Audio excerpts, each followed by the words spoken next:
Poorly really delivering for this Fordham offense in the second half.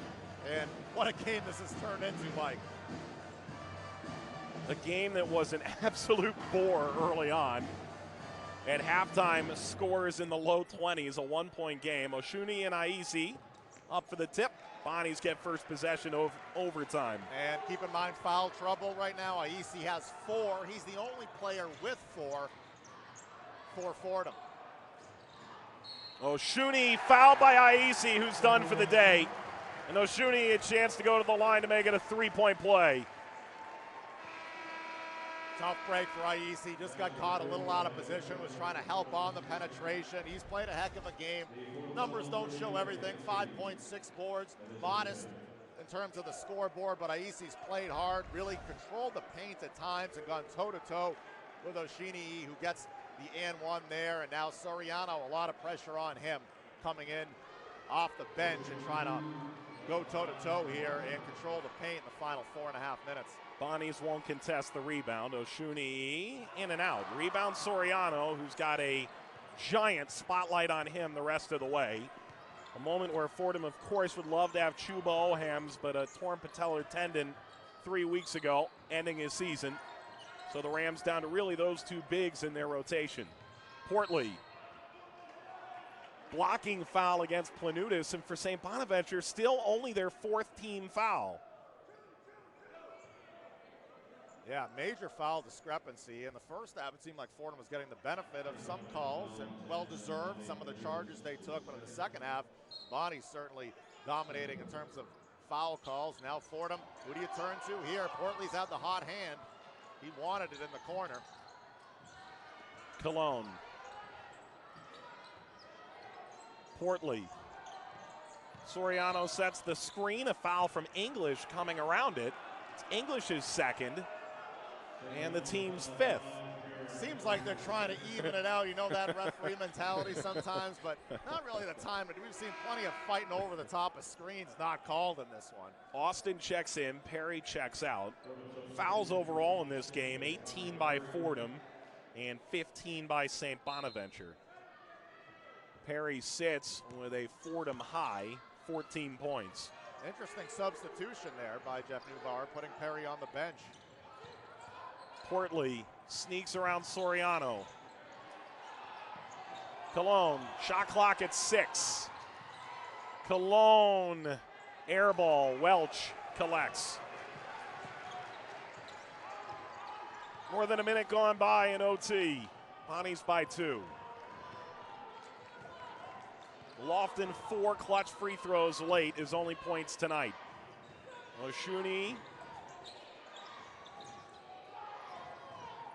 English. Planutis. Searching. Lofton. Off the front of the rim, and the putback up, no good from Welch, who screens to try and get in that rebound and wasn't quite able to keep him off the ball. He had inside position. Rebound Portley. With Perry on the bench here, the options dwindle a bit for Fordham. In terms of offensively, you think it's going to be Cobb or Portley. They go to Soriano in the post.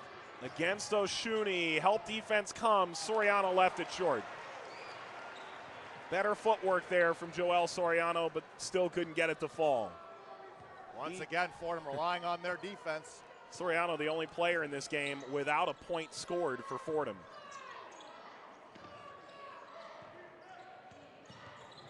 English, a swipe from Cobb, couldn't knock it free. English lost his dribble. Planutis, knocked down by Soriano, kept in by Oshuni. Shot clock at 2, putting it up. High arcing rebound, tipped away by Soriano on the miss by English. It's Portley who gets the flyby, gets inside, and the contest by Planutis, enough to keep that out. Bonnie's ahead by 2 and back into the front court.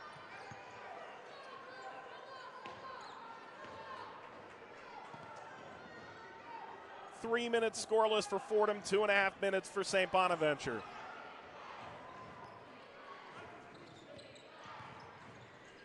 From the corner, Planutis. Rebound Oshuni, inside on Soriano. Sails wide, Cobb got a piece, as it bounces off the baseline. Stays with St. Bonaventure. Soriano, to his credit, doing all he can there in the paint, going up against a tough player in Osuni, but Cobb was right there, just couldn't corral the rebound, and now Perry will check back in along with Rose, replacing Cologne and Austin. 17 on the shot clock for the Bonnies as they try and make it a two-possession game. Rams have gone to overtime twice this year, lost them both. At Duquesne, at home against Manhattan. Bonnie's ahead by 2. And they go to work. Lofton. Lobs, Oshuni against the much smaller Cobb, able to put it in with a minute and a half to play. Lofton with the loft, really nicely done, able to stay on his feet, throw it up for grabs, and biggest player on the floor got it. Now Fordham once again, kind of a must-possession score. Perry. And Portly can't grab it. Rebound to Welch, who's got 14 boards today to go with 19 points. 1:10 to go. Bonnies by 4 in their first overtime game this year. Trying to avoid a frightening loss that would have them 4 straight defeats in the A-10. Hasn't happened in over half a decade. Lofton with 3 to shoot. Couldn't put the dagger in. Welch grabs the board. And a foul against Portly. Fordham has St. Bonaventure in the double bonus here. If it had been possession arrow, it would have been Fordham's. And Welch will go to the line. Take another look. Is it a? Wow, that's a poor call. That's a loose ball. 2 guys going for it. Definitely a poor call right there. And St. Bonaventure gets the break. Portly was just going for the ball. 2 guys with under a minute to play. But Welch gets the benefit of it. He hustled as well, and he's had quite a game. Welch with 20 points has been tremendous. This is his 3rd career 20-point game, his 2nd this year. To go with 14 boards for his 3rd career double-double. Chance to make it a 6-point game, which would be the biggest lead of this contest by St. Bonaventure. And does. Still a 2-possession game. The margin for error for Fordham near nil. Fordham yet to score in this overtime. They seemingly have just kind of run out of gas offensively, and heroics from Portly just hasn't been there. Knocked away from Portly by Welch. Soriano for Cobb, who rises. Got nothing there. And Portly caught it as he stepped out of bounds, hoping he would be fouled. With 25 seconds to go, looks like the Rams, who have been shut out in overtime, are going to come up short of St. Bonaventure as Jeff Neubauer burns a timeout. They'll try and set up some pressure here and get a steal. Really the only hope for Fordham. St. Bonaventure, give them credit here in overtime. They've done what they had to do after blowing the lead at the end of the second half. Portly making those big shots, but when they've needed it, Welch has delivered. St. Bonaventure's made the plays. Lofton with that key pass over the top to Osini that was able to be converted into a layup that made it a 2-possession game. Bonnie's delivering when they have to.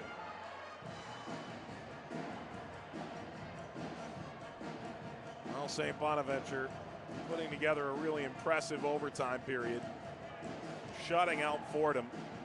And the loss of Onye Aizi significantly changing the tenor of this overtime period.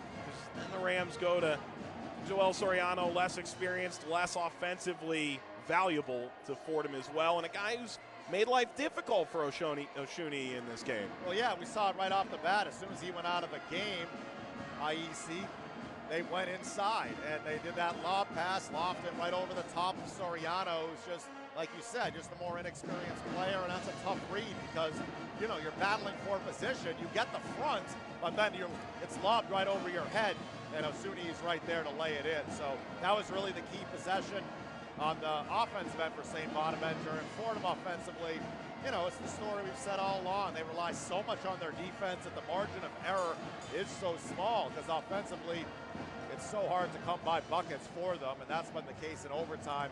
Just haven't found a hot hand. Perry, Cobb, they've had some looks, importantly, unable to knock it down in the OT session, though. Real competitive effort, though, for the Rams. they can't be too disappointed with all the injuries they've been through. Depleted team at times. They've competed very hard here tonight. Fordham used their full timeout. They've got a 30 left. St. Bonaventure has a 30-second timeout left. And with 25 seconds to go, Fordham in search of a miraculous finish, while the Bonnies look primed to end their 3-game losing streak and get back into the upper half of the A10 at 5-3. In the mix for one of the top seeds in Brooklyn. Foul by Perry is his second foul today, and they'll send Dominic Welch to the free throw line. Well, that was the guy you didn't want to send, him and Lofton. Welch shooting it at 78% coming in from the line. He's just a tremendous shooter no matter where he is on the floor. Who do you want to send to the free throw line? They're 75% as a team this year. And it's such a factor at end of games. It really is. Fordham, by comparison, has been a strugglesome 61% at the free throw line, and it's put them in some perilous spots. Welch, chance to drive a nail in here.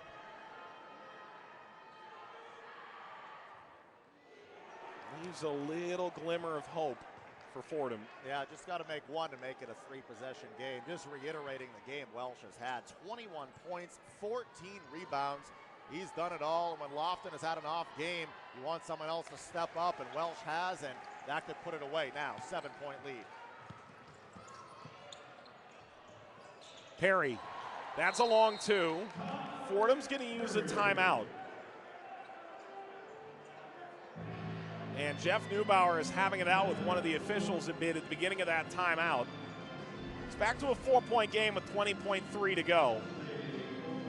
So you'll continue to foul and try and find a way to use a couple Bonnie's misses to your benefit. Well, are they calling that a 3 or a 2? I think they turn it on the scoreboard to a 2.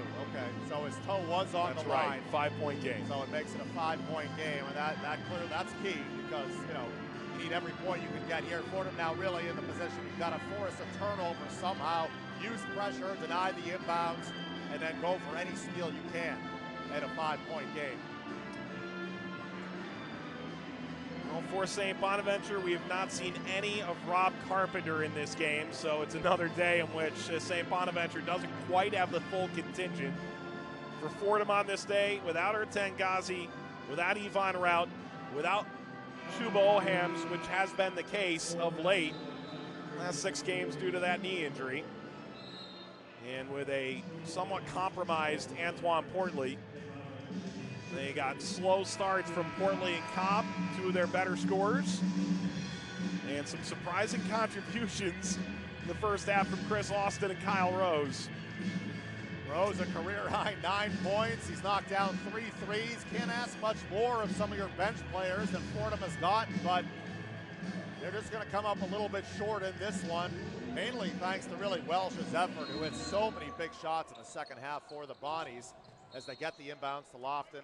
Cobb didn't look like was trying to foul there, actually. They were trying to get a quick trap. He looked slightly perplexed, but they do get him for the hand check on the back, and Lofton will get to the line with a 5-point lead. By the way, Welch with a career-high 22 points to lead the way for the Bonnies. And I assume the rebounds as well are a career high, although we'll double-check them.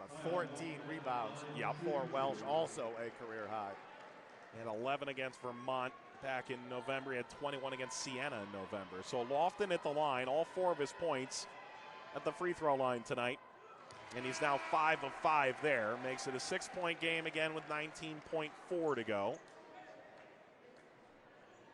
Perry sits, Austin in. Rather, Perry now in the corner in the front court for Fordham. Austin came in as a sub at the timeout. So Perry and Cologne in the front court for the Rams. They inbound. 7-point game. Portley puts it up. That got blocked. And Lofton, all he has to do is get this across the timeline, and this one's over. Fordham goes ice cold in overtime. But for the 9th straight time, the Bonnies will unfurl